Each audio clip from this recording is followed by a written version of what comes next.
Hey, you Stygian Dogs. Over the past several months, I've spent many dozens of hours with this material, and now, finally, I submit to you a definitive comparison of the following two comic books. From November 1980, Conan the Barbarian number 116, Crawler in the Mist, and its source material from 1976, number PR31, The Crawler in the Mists. This comparison will also be aided by an audio version of the 1976 story. So I'll present an overview of the two books plus details on the audio story. I'll let you know how the comparison is going to work. Then I'll offer the comparison itself.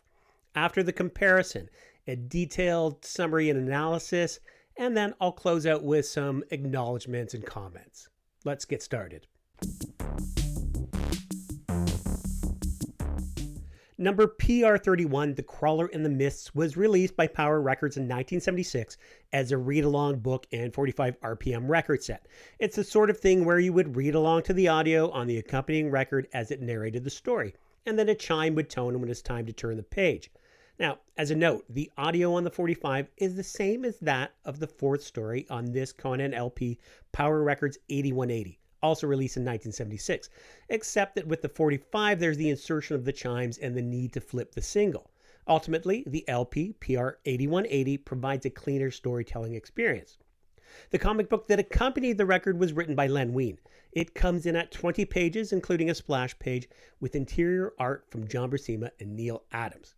The front and back cover art is by Neal Adams.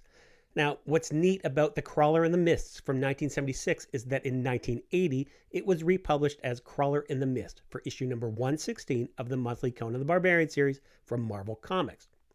That issue reused all of the original interior illustrations from the Power Records PR31 comic book and added 3 new story pages from John Buscema and J.M. DeMatteis. DeMatteis is credited as having aided and abetted Len Wein in writing the adaptation. Finally, the cover of issue number 116 is a redressing of the splash page from the PR31 comic. My original impression of issue number 116 had been that the bulk of the story was a reprinting of the original, and that DeMatteis' main contribution was mostly as the writer of the first 3 pages. But as you'll discover, this is not just a straight republishing. J.M. DeMatteis' text and story adaptation make issue 116 rather different from PR31. And just how different are the two versions, you might ask? I'll tell you this, you're about to find out. I'm going to present a page-by-page and panel-by-panel comparison of Conan the Barbarian 116 and Power Records PR31. I'll do this comparison with the 4th track of the Power Records LP 8180 playing as audio accompaniment. I'll present Conan the Barbarian 116 via a physical flip-through, reading the 3 added pages of prologue accompanied by some audio embellishments that I pulled from the LP. Then I'll allow the LP to play The Crawler in the Mists while scanned panels from PR31 are contrasted against the panels of my flip-through of Conan the Barbarian 116. All the while, the text between the two comic book sources will be presented with changes indicated. You may find that you want to pause things as you go along to fully digest any differences, especially in places where the LP audio drives things a little bit faster than we might like. I'll invite you to take note of the way that PR31 uses colors differently than what we see in the newsprint of Conan the Barbarian 116. This isn't something that I'll spend a lot of time on, but after the comprehensive comparison, I'll highlight some of the major changes in coloring, and then I'll provide a detailed analysis and summary of the text changes, and then I'll take a look at the main story element changes. And with that, I'll catch you on the flip side.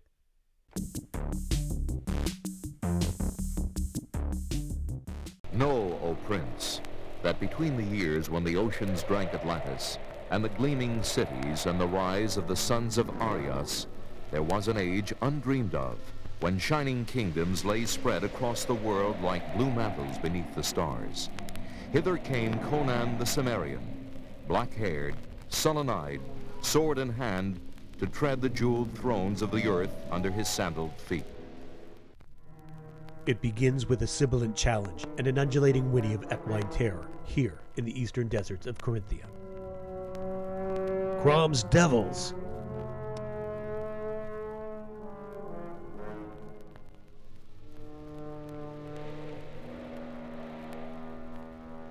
Whoa, come back, horse. Come back here, curse you. And it ends in death. That the steel-jawed slitherer's fangs have deposited poison in his bloodstream, the young Cimmerian knows immediately. He also knows what he must do to survive. Sucking on the wound, Conan draws out the poison and spits it aside. Again, Conan draws at the wound, but he can feel the poison coursing through his bloodstream. There is a moment of icy dizziness, followed by sharp-nailed fingers of pain stabbing him in the chest. The entire world seems to heave up around him, and the hot darkness descends.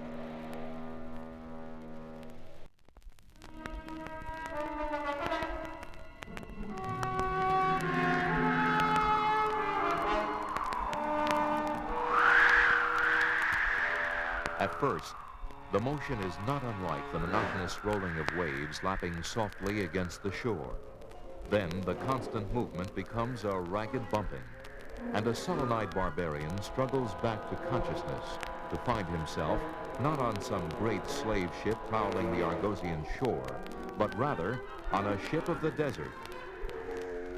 A foul-smelling camel. Huh? Where am I? What's happening here? Welcome back to the land of the living, my friend. You have slept for quite some time. Who are you, little man? What am I doing astride this ugly beast? I am called Rasto, Barbarian. I am a trader bound for the marketplace at Nasantia. My fellows and I found you lying unconscious along the shore, so we thought we'd take you with us, rather than leave you as food for the vultures. So you bound me with this length of chain, but to protect me from those birds, I take it? As I told you, my friend, I am a trader, and you are a piece of valuable merchandise which will bring a most tidy sum on the Byzantine slave block. And what makes you think I'm ever going to reach that slave block, you shriveled little worm? Well, there's certainly no way you can escape me, Barbarian. The other end of the chain that binds you is shackled to my wrist. Accept it, my friend. You are my prisoner. But since this chain indeed has two ends, little worm, who is to say which of us is really the prisoner here? By Ishtar, the barbarian yanked little Rasto out of his saddle as if he were no more than a child. Do we allow the dog to get away with that, my brethren? If you had half the brains you were born with, fools, you would turn tail and run. But since I'm certain you do not, let us get on with the battle and be done with it. Alone and unarmed, you challenge us thus, barbarian? Come forward and see. Then stand your ground, dog, and die.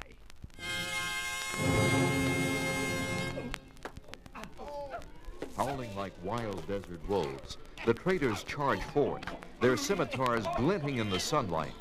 And the fire-eyed Cimmerian meets their attack gladly, his teeth bared and snarling.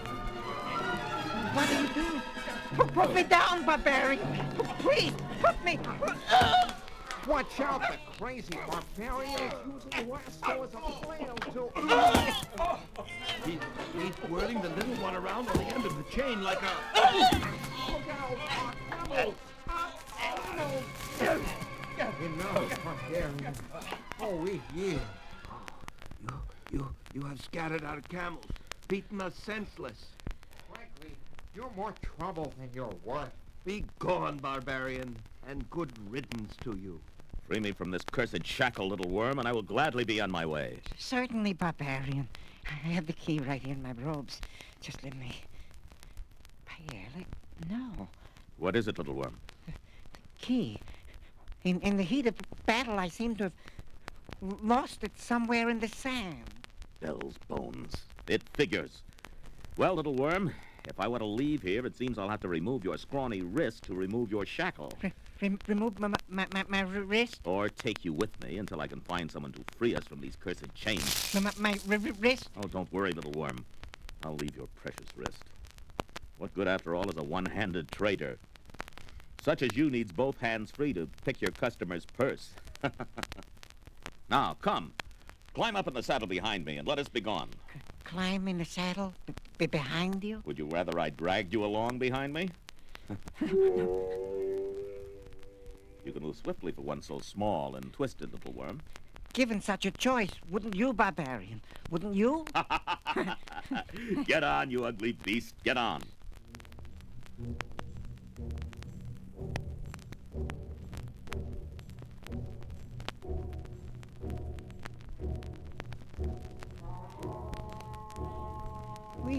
traveling for many hours now, Barbarian. Are you certain you know where we are going? You are bound for the marketplace at Messantia. It seems as good a destination as any. Then why are we traveling in this direction, Barbarian? Messantia lies to the south. So do your companions, little worm. We will strike our own course for Messantia, one with less chance of... Eyes of Ishtar. On that rise before us. A city? But there is no city on the desert sands. Unless... For a change, fortune smiles on us, little worm. It's growing dark. Yonder will make a fine place to pass the night, and to finally rid myself of this shackle, and you. Barbarian, wait. I pray you pass that city by. Let us find other lodgings for the night. What are you jabbering about, little worm? A city awaits to welcome us, and you'd rather have us sleep under some desert rock? Please, Barbarian. I have heard legends of this city in the sands. Legends of a hideous creature that prowls its streets by night, carrying human victims off to its hidden lair somewhere in the ruins at the city's edge. In the name of sanity, Black Mane, let us pass this dreadful place by. I'm weary, little worm. And that city offers the promise of a soft bed. And more. But... No buts, little worm. That city is where we're going. And the way I'm feeling right now, any monster that dares attack me does so at its own peril. Now, move on, you foul-smelling brute, and stop complaining. Good evening, citizen. Can you tell me where to find a blacksmith who could help me with... Go away, stranger. Leave Kamala while you still have the chance. You are right, little worm. The people here are not exactly what you would call hospitable. Please, Barbarian, let us follow the man's advice. Silence, worm. There must be someone here willing to talk to us. You were saying, Barbarian? Look around you. The people slam shut their doors and windows as we approach. We're obviously not wanted here, my friend. Perhaps not, little worm, but we are still staying, even if we must spend the night right here in the city square. Here, Barbarian? Aye, little worm. These cobblestones will make as soft a pillow for our heads as any desert rock. Good night, Barbarian. Good night, little worm. Try not to rattle the chains, will you? I sleep lightly.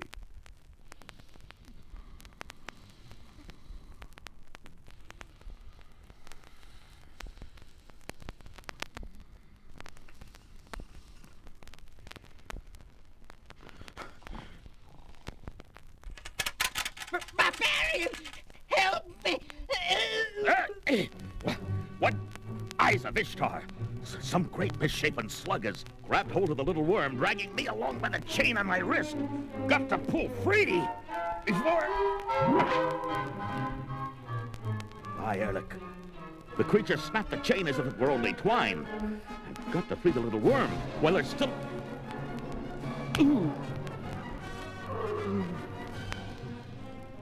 My head, reeling. Have to regain my footing. Then...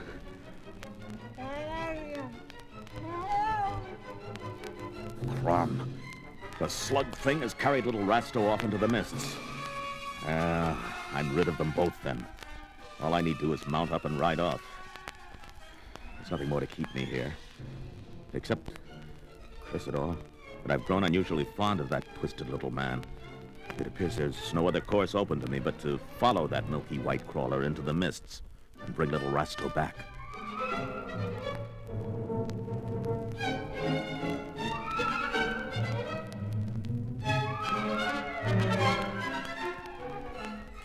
It seems little Rasto spoke true.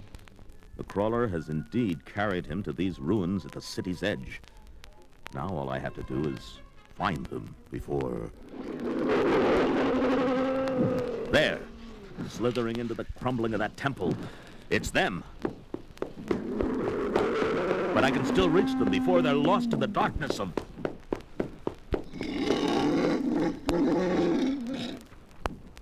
Another slug beast. Coal black, where the first one was white. It bars my path, slithers forward as if to attack. Well, if it's battle it seeks, then battle it has found.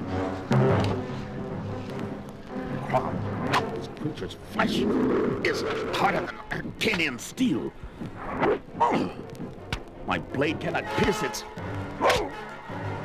Curse those writhing tentacles. If one of them gets a grip on me, it can crush my chest to a pulp.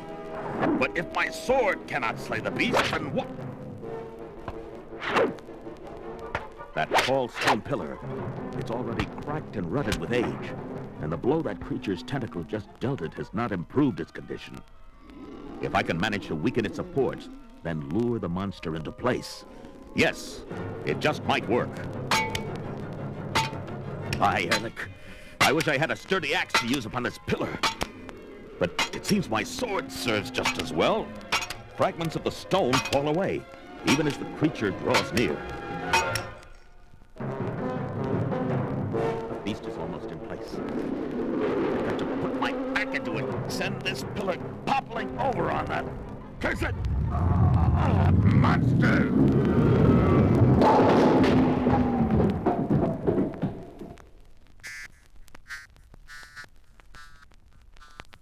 Eyes of Ishtar. What sorcery is this? Wires and coils jut from the slain creature's broken back. Wires that leap and congeal as if lightning lived within them. There is more madness afoot here than readily meets the eye. I'm not so sure I want to know from whence it came, but the white-fleshed creature's trail is easily followed. A ribbon of slime that leads deep into this crumbling temple. But where from? Light up ahead. Apparently my questions have answers. There, before that shimmering veil of light, the ivory-skinned slug thing. And Rasto. Patience, little worm. A moment longer, and my sword will set you free. Barbarian, wait! You don't know what you're doing. That creature must not be slain. You speak nonsense, little worm. That monster has bewitched you. But still, I'll... Stop where you are, Conan of Cimmeria, for the sake of us all. That voice, thundering inside my head. But what? Who? I am Minaj, he whom you called monster. I am the last of my race. For centuries I have dwelt here, alone, but for the mechanical companion I created for myself. The automaton you so callously destroyed outside in the mists, for no good reason. My life is all the reason that I need, creature. The companion meant only to detain you, Cimmerian, not injure you. You simply did not understand its motivations. It seems your race never understands. I never meant to harm the people of Kamala. I've sought only to help. I have taken the frail, the crippled, the aged, the infirm of Kamala, and granted them the gift of peace and new life in the land beyond this shimmering veil. Such is the gift I will now grant the one called Rasto. Now do you see, Barbarian? Now do you understand? Come, little one. It is time for us to go. There is nothing more to keep us here. No, come back. You can't... I cannot pass through this shimmering veil. But Rasto and the monster had no trouble in... Rasto? My eyes must deceive me. Beyond the veil, a great golden realm. Beautiful, handsome people, laughing, frolicking. And Rasto. Rasto no longer frail and twisted, but standing straight and tall, and full of life. I must see more. I must. No. The veil begins to cloud, obscuring my view. Let me through, curse you. Let me through. No, Cimmerian. Though it sorely grieves me, I cannot let you pass.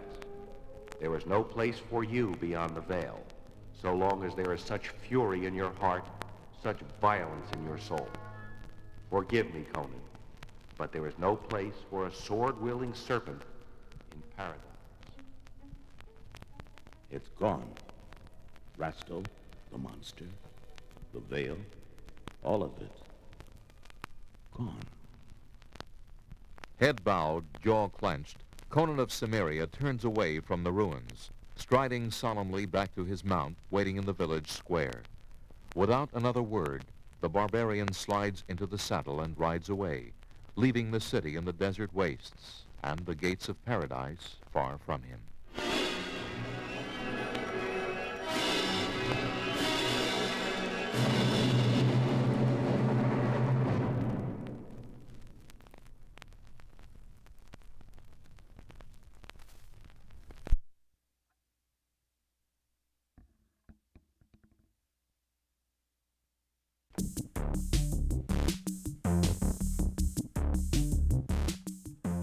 I'd like to start with the titles and credits as they appeared in the comparison.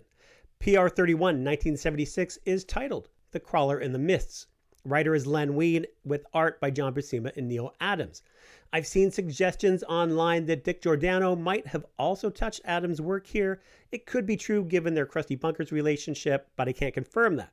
And I could find no details on who did the colors for PR 31. Same with the lettering. Now, Conan the Barbarian number 116, 1980 is called Crawler in the Mist. Writer is Len Wein, aided and abetted by DeMatteis. Art by John Buscema and Neal Adams. Colors by George Russos. Letters by Marv Bullpen. And I've seen it suggested that it's Michael Higgins and Irv Watanabe. Editor is Louise Jones. Editor-in-Chief, Jim Shooter. Moving on to the color differences. Prior to viewing the comparison segment, I invited viewers to observe the differences in coloring between PR 31 and Conan the Barbarian 116. While the differences are many, the two big ones have got to be the color of Rosso's robes, changed from green to this sort of purple color, and the slug beast menage, white-fleshed in the original, changed to crimson in Conan the Barbarian 116. My guess is that the original green of Rosso's robes would probably end up feeling washed out in the newsprint reproduction, especially against the yellow desert backdrops. Similarly, I'd propose that keeping Menage colored white as he is in PR 31 could prove to be less than optimal in newsprint. And why the color red? Maybe just a vivid choice, something more menacing, suggesting that there's something demonic about the slug beast. Who knows? Overall, the color work in PR 31 is far superior to that in Conan the Barbarian 116. PR 31 has some splendid results, especially in panels like this, the lovely desert sunset, and here in these decidedly nocturnal panels. The colors in PR 31 add greater depth, atmosphere, and detail than what we see in Conan the Barbarian number 116. I suspect that a big factor in the color changes had to do with the limitations around color palette and the reproduction on newsprint. But no doubt there were artistic choices made too. I'll include a link to a blog post from Todd Klein that goes into some pretty deep detail on the subject of comic coloring. So it's time to talk about the changes in text. As you saw in the comparison, there are many updates that J.M. DeMatteis made to Len Wein's original work. For my analysis, I came up with the following criteria for assessing and then categorizing the text differences in each of the shared panels. So a panel that saw no changes in panel text was designated as NA. A panel that saw approximately 1 to 3 word changes and or minor grammar, punctuation, or spelling changes without significant sentence restructuring was categorized as minor. A moderate value was assigned to a panel that saw minimal sentence restructuring and or a sentence addition, but with the bulk of the original text maintained. The following criteria were used to identify panels that saw major updates.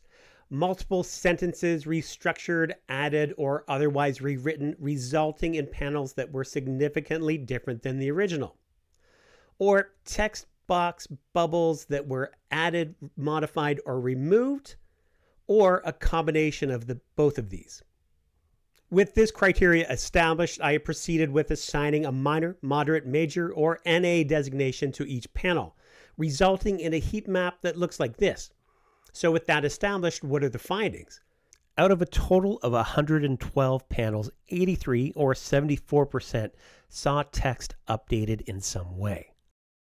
Of the updated panels, I've classified 28 or 34% as being minor changes. This accounts for 25% of all panels.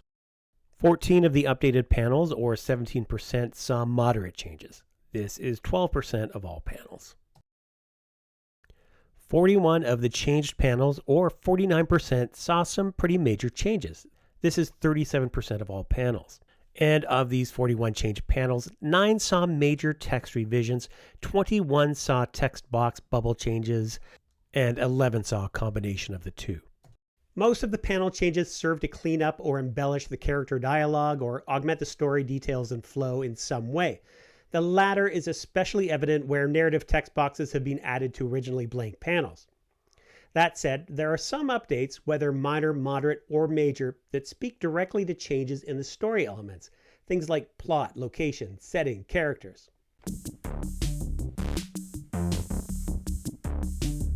looking at changes in location, well, when you listen to the full 4-story LP, there is a sense of continuity between the stories.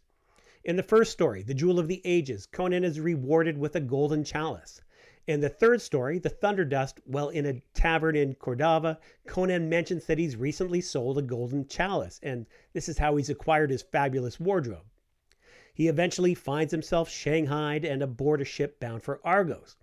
When the ship is destroyed by the Thunderdust, Conan has no choice but to jump overboard, hoping that luck will see him swim safely to shore.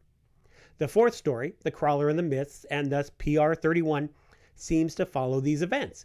As Conan begins to regain consciousness, the motion of the camel he's on is mistaken for the rolling of waves lapping softly against the shore, until he discovers that he's not aboard some great slave ship prowling the Argosian shore as he once was. Rasto then tells Conan that he was found along the shore and that they are heading toward Messantia, which lies to the south. Given this, we can guess that PR-31 is set around this area. The location in Conan the Barbarian 116 differs. The title page of Crawler of the Mist gives us a note on Conan chronology, letting us know that the special story takes place between Conan 12 and 13. These two issues place Conan in this area. And indeed, the text box on page 1 lets us know that Conan is in the eastern deserts of Corinthia. A later panel update lets us know that Conan and Rasto are not far from the Zamorian border. And Rasto lets us know he was headed to Shadazar's slave market. Now, these are the panels updated to address the change in setting, mostly seeing references to Messantia swapped out for Shadazar. Another addresses Conan being found in the sands as opposed to being along the shore. Another addresses the aforementioned proximity to Zamora. Curiously, there is a panel that references Messantia lying to the south. This location reference was not changed. Based on Conan and Rasto's location in eastern Corinthia, Messantia isn't exactly due south, so this would appear to be an editing oversight, though I suppose one still needs to travel towards the south to get there. So let's move on to some plot enhancements. There are changes to PR-31 that help to flesh out some of the plot details in Conan the Barbarian 116. The 3 new pages that DeMatteis and Buscema introduced to Conan the Barbarian 116 represent a pretty significant plot change from PR-31, and the addition of text to this previously text-free panel in PR-31 helps to integrate the new pages into the original story. It reminds us of Conan's having been bitten by a venomous viper, and it adds atmosphere and mystery, along with momentary conjecture as to whether or not Rasto's fears are warranted. Further tying the older pages to the story elements added in the first 3 pages, we see 2 text updates to Conan the Barbarian 116 that address the fact that Rasto is of poor health. One is an updated text bubble, and the other via an added text box. These updates help to make Rasto a more sympathetic character, and they help to foreshadow Menage's interest in him. PR-31 doesn't really address Rasto's health until after he has been abducted by Menage. We only get a sense of it through Conan's myriad insults like shriveled little worm and twisted little man and ugly beast. Menage and his companion account for the bulk of major story element changes. As mentioned, when speaking about the differences in coloring between the 2 versions, the most pronounced change might be Menage's color. Now, it may be that color reproduction informed Menage's change from white to something else, and perhaps the color red served as a more vivid choice compared to the rest of the color palette. Maybe white seemed less menacing, whereas red suggested at something demonic about the slug beast. Whatever the rationale, the change in Menage's color necessitated an update to the text of these 5 panels. Beyond Menage's appearance, it is the story of him and his companion where we see the most significant changes in Conan the Barbarian number 116. The story changes around Menage and his companion are found in these panels. Where PR-31 saw Menage's companion as an automaton created to keep him company, issue 116 tells us that Conan has actually slayed the slug beast sorcerer's mate, and that she was his heart and soul, who'd been unable to communicate telepathically in order for Conan to understand her actions. Menage expresses that he is now utterly alone, without a reason to remain in this earthly realm. While these changes, along with the others, don't dramatically alter the story outcome, the tragedy of Menaj's loss due to Conan's mistaken actions becomes all the more pronounced. I'd suggest that Menaj's terrible loss and expression of loneliness results in a more dramatic and compelling story with themes aimed at an audience that is older than what the book and record set was geared toward.